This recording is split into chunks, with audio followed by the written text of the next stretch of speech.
maanta oo ah 8 bisha 12 2020 waxaa madaxweynaha Jamhuuriyadda Federaalka ee Soomaaliya Mudane Maxamed Cabdullaahi Maxamed Farmaajo oo xafiiskiisa ku qaabilay wasiirka arrimaha dibadda ee dhinaca arrimaha Afrika Mudane James Dadrich oo uu weheliyo safiirka dalka Ingiriiska u fadhiya Soomaaliya Mudane Ben Fender.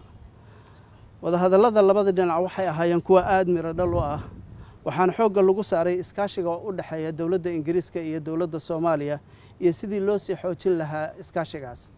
waxaa si gaar ah looga wada hadlay arrimaha amniga, dimuqraadiyeynta, kobcinta dhaqaalaha iyo sidii loo xoojin lahaa arrimaha doorashooyinka dalka.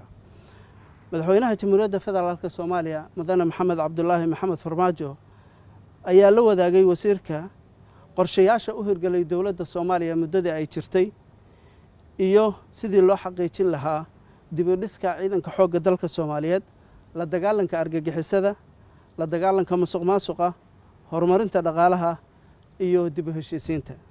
wasiir James ayaa asagu dhinaciisa bogaadiyey guulaha ay dawladda Soomaaliya ka gaartay hanaanka dib u habeynta ciidanka xoogga dalka Soomaaliyeed iyo kobcinta dhaqaalaha iyo sidoo kale qorshaha hirgelinta doorashooyinka qaranka.